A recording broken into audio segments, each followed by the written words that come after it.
So the title of this is about neighborhood vision. How does one create a shared vision for the future of a community? Just briefly, I'm Richard. I'm an urban designer and urban planner, and a lot of the work I do is working with communities and engaging local people. My practice, Feria Urbanism's a registered urban design group practice. I'm going to use one case study, which is the Waterlooville Town Centre project. We've been working on this since October. We're just coming into the final reporting stage. It's a multidisciplinary team. We got architecture PLB, Deacon Design, Giddings Planning, Proponomics, Beyond Carbon, Medhurst Story, and the collaborative VA working together on this. And in this one case study, I'm going to talk about principally how we've engaged people. I will touch a little bit on the urban design and the proposals, but I'm just going to really focus on who we talked to and how we did it. For those that don't know or do know, Waterlooville is north of Portsmouth. You can probably see it in the middle of that slide. And it got its name from 1815, Battle of Trafalgar, Duke of Wellington, arrived back in Portsmouth, and on the march back to London, they stopped at Waterlooville. Sorry, not Battle of Trafalgar, Waterloo, obviously. On the way back, and they made camp there at Waterlooville, and that's where it got its name from. And over the years that followed, the town stayed relatively small, but it did grow quite significantly after the 1950s through to the 1970s. Touch of the new town planning to this development, the Wellington Way Shopping Centre. It doesn't look like that now. And we've all heard about towns suffering a loss of retail, and Waterlooville's really struggled in the last sort of 10 years, in particular the last 5 or 6 years, actually. And this is a context within which we were working.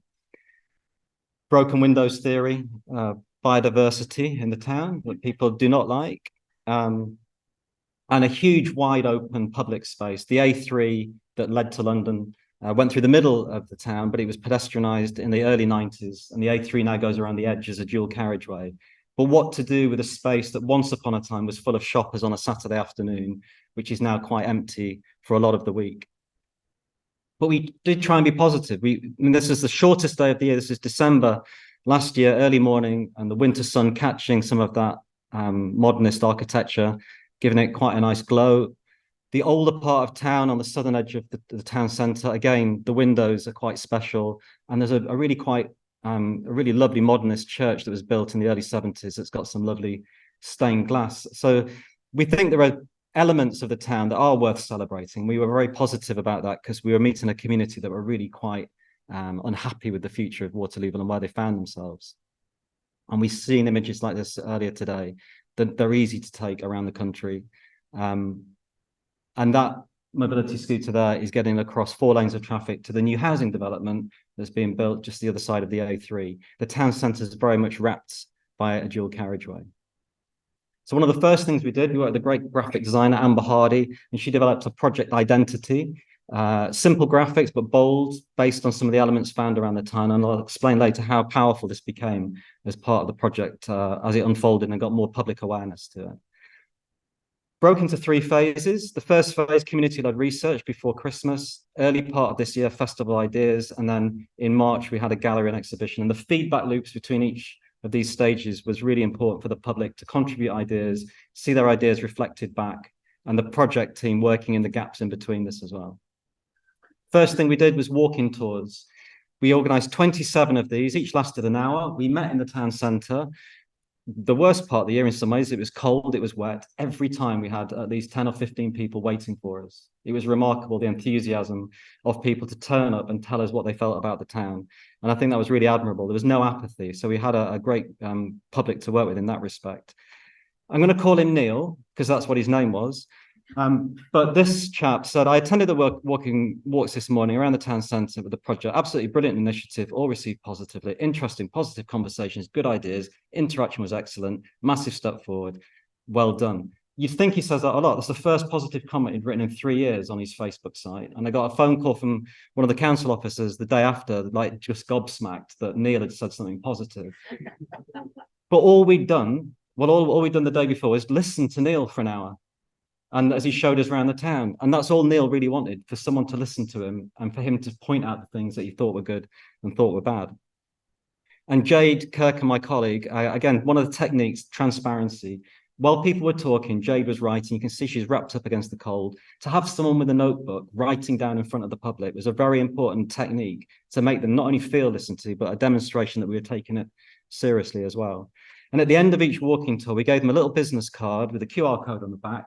We made a bit of a joke, like, you've unlocked the next level. You've taken part in a walking tour. Your commitment gets you to the next part of the engagement. Please tell your friends and neighbours. And just that physical handout at the end was quite important for people. Each walking tour, I used a GPS sports watch to track where we went. We met at the bandstand, but I would say to the public that turned up, you're going to lead this tour. You're going to take us to the places that matter the most, either for good or for bad. And some people were quite surprised that they had that power to lead the talk and lead the walk. So as we walked and listened to what they said, we mapped the routes. And we did get this sort of heat map effect of where the most important areas were. And that photograph of the big wide open space is at the top of the town then. So again, another demonstration that where we go, we are making a record of it. We translated that into a more sort of accessible map. The unhappy faces were the visible dereliction, and we saw some images of that at the start. But the positives, the hearts and the smiley faces, were often around community activity, the people that do things. The library, the church, the sound of the church bells was picked out. So we were keen to make a balance between the negative and the positive and be more in some ways, as outsiders to the project, it was our job to be optimistic about the future of Waterlooville, because the public there were finding it quite hard to be optimistic themselves. The dotted line around the outside is that dual carriageway. We also did digital walks, a great technique that my colleague Laura Mulhern developed working some years ago during the lockdown. But those who don't have daytime accessibility or in the evenings, or they're just not mobile, they can't walk, would take part on Zoom using Google Maps. And we got a really rich set of information through that as well to complement the actual in-person walks too. Just some quotes that we got. If I'm going to the supermarket, I don't go into town. If I'm going into town, I don't go into the supermarkets. It's just hard work to do both at the same time. It's crossing that road that makes people choose one or the other. You can't buy decent sourdough loaf anywhere around here. So there's lots of like nice little icebreaker type comments, but we need sheltered areas. Once upon a time, we had a nightclub and a cinema. There's a lot of memories and a lot of nostalgia about when the town was at its best, really. And one thing that we were told at the start by the client side of the council about the loss of retail, and that was a prevalent message. People were talking about that a lot. But when we actually dug through all the notes that Jade and everyone had taken during the walking tours, we have 30, 40 pages of this. He actually broke down into these categories, and retail was only one of them. There's a lot about green spaces, food and leisure, events and animation. And that was important to diffuse this idea that if you just get the shops back, everything's going to be okay. It's more complex than that. We also work with schools and young people. Here's me working with St. Peter's School, primary, secondary and college students. I asked on local schools to work in the classroom with them, which was fantastic. A selection of years 4, 5 and 6 I asked for. On this occasion, they misheard and gave me all of 4, 5 and 6 to work with. 90 kids filling in worksheets about what they'd like in the town centre. But we did look at their drawings. We went through all of the drawings in some detail to find out exactly what they were saying. It's no good just asking them to draw a drawing if you don't then look at it in detail. This one up here on the top left, we've got a multi-generational high street. The top of the high street there is for young people and babies, and the other side is for older people, and it includes an over 50s fashion shop. Well, I'm 49 this year, so I don't have to cross the road just yet, but their perception of an old person is perhaps different. Play spaces, and the one on the right-hand side there is the college 16 to 18-year-olds using the flat roofs as terraces. But we always go into Waterlooville as a group because it's too sketchy to go alone. And other members of the public can get angry with groups of teenagers. It's quite disheartening sometimes to hear how teenagers are perceived by others, but also the ambition and the sort of innocence and sort of qualities that people want to see of a younger generation. What do young people think about a town centre? We went through all their drawings and categorised it. Greener, cleaner, more leisure. I mean, it was as simple as that for the under 16s, under 18 age group. And by the time we got to that phase 2, we'd actually spoken to almost as many young people as an adult population. And we were really pleased with that because a lot of engagement tends to just find what they call the usual suspects, certain demographics or certain ages. But we've done quite a lot of work to reach out to the Purbrook Women's Institute. I felt very young that day in that room, but they were fantastic in their memories of the town and what they want to see, and also articulating what their grandchildren and their children would like to see as well. And this is one of the walking tours with Jade. This cannon is imbued with memory. It's been there since anyone can remember. It's a relic of the 1815 campaign, and people have photographs of back home, black and white photographs of them sitting on that cannon. If anyone was to move that, there'd be trouble. So there are objects that have meaning and memory around the town. This is 2013. That was a cinema. They've replaced it with a car park. It's full on Joni Mitchell. And what do the kids want? They wanted a cinema. So in people's lifetimes, this is what's happened in Waterlooville. And we found ourselves at this point where a generation was talking about how it used to be and why isn't it like that in the again. But Ollie and Arabella, on their worksheets, we found, welcome to all your dreams. This is Waterlooville.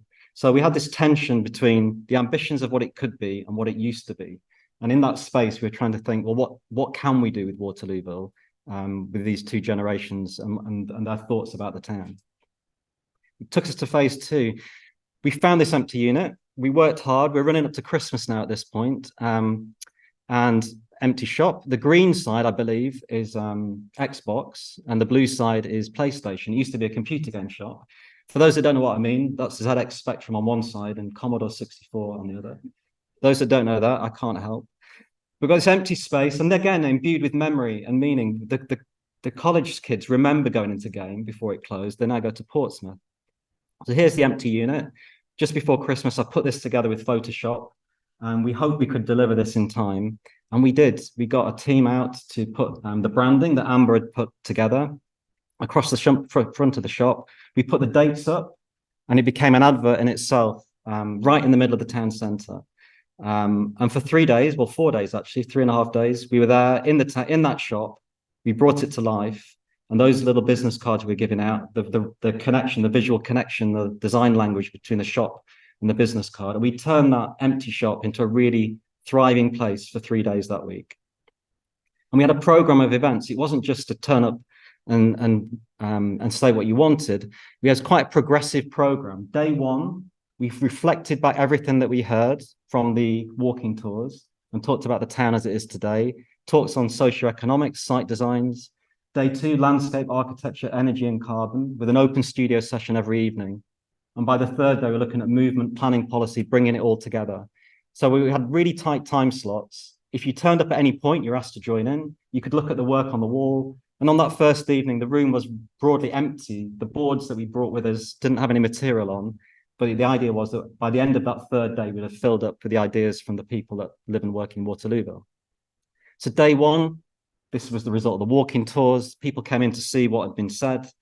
Phil from Beacon Design talking about landscape opportunities. Gemma from Architecture PLB.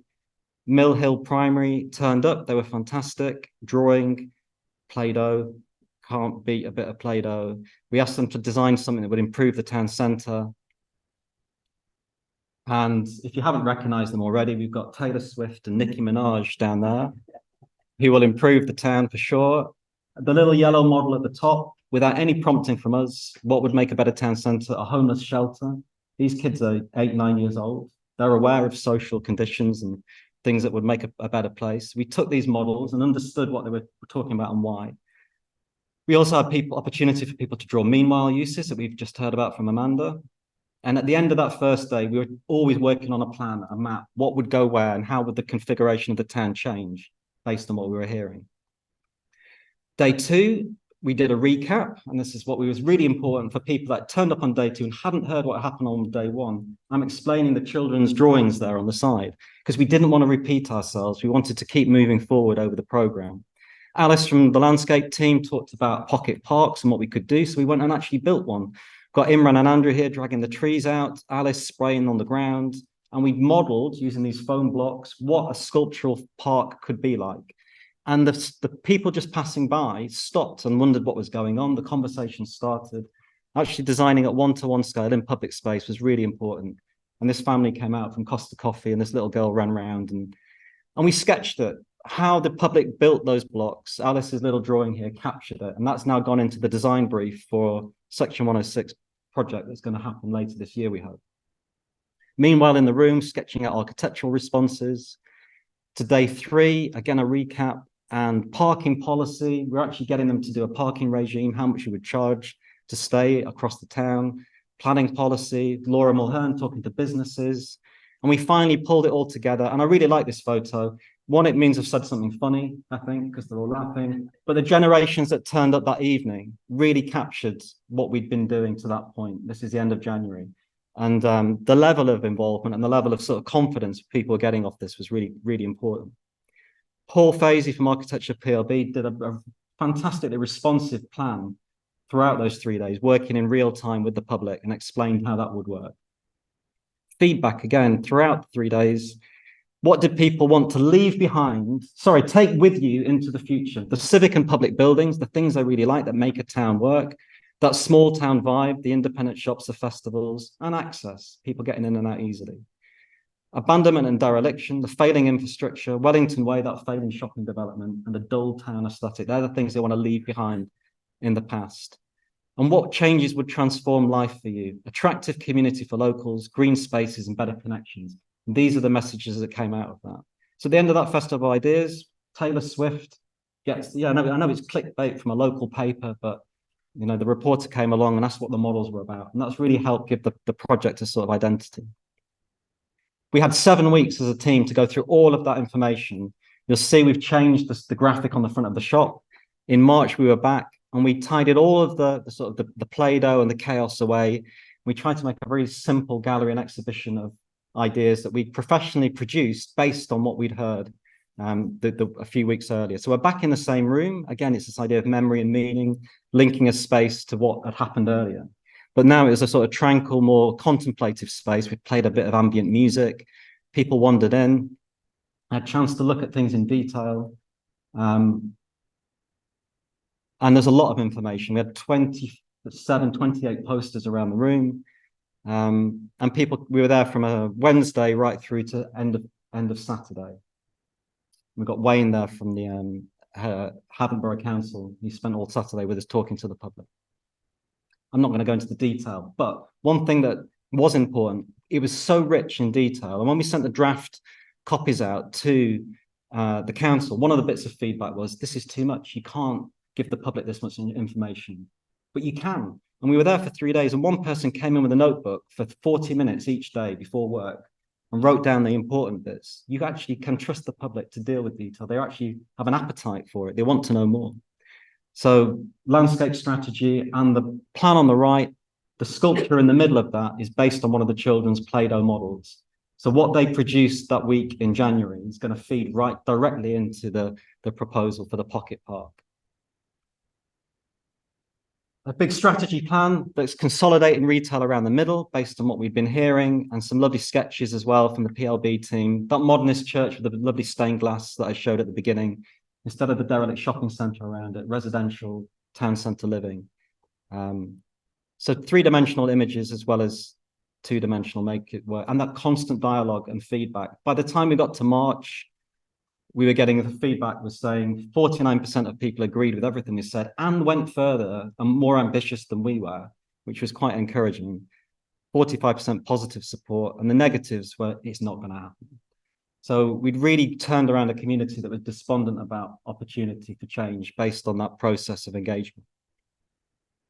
Some quotes we got back, which were really positive, which we're really pleased to get. Great effort. Fantastic to see the serious effort, such proactive work. Very heartening to see the positive vibes and so on. And this sort of feedback that the council had not really had before in similar processes. Final slide. What we've learned from this project and the techniques we've used. Assume the best about people. I'm going to go back to Neil here, who'd always complained and complained. But he complains because he really cares. And he just wanted to be listened to and have someone understand that.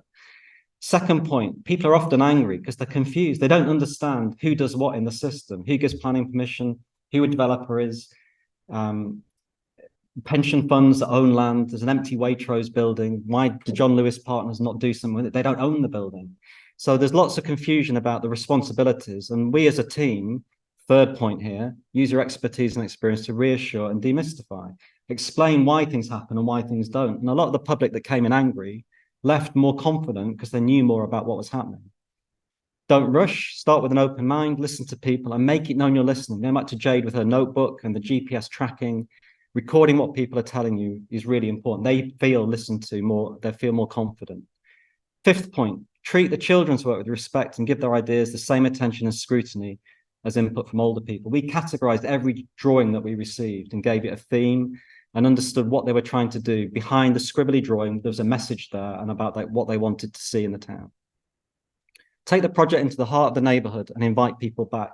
We could have run this more easily in a community center on the edge, but by taking that empty shop, getting the permission from the landowner, insurance, security, utilities, all of the effort needed to decorate the shop front, it paid off because we're right in the middle. It was a demonstration of change and people could wander in and out in it. We were right in the middle of where we were talking about. Feedback loops. You've said this, we've done that. Every one of the drawings that we produced in the exhibition, we could explain why the drawing was what it was doing, because we'd heard something from the public beforehand.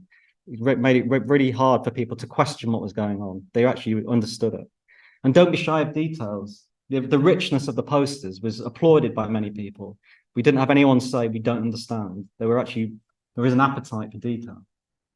Variety, digital, analog models, maps, drawings, use all the different techniques. Open-ended, but take firm decisions. That point 9 is important. That 3-day event we did in January, we said we made a decision about that yesterday. We're now going to move on and do a decision about the next bit, because otherwise it becomes a sort of constant loop of nothing really. So you have to take it forward and move into the next stage. And the last point, let people know it's complex, hard work, and takes time. I mean, we heard the last one, neighborhoods take a long time to happen, and the public do appreciate that if you explain that to them. That's it. Thank you.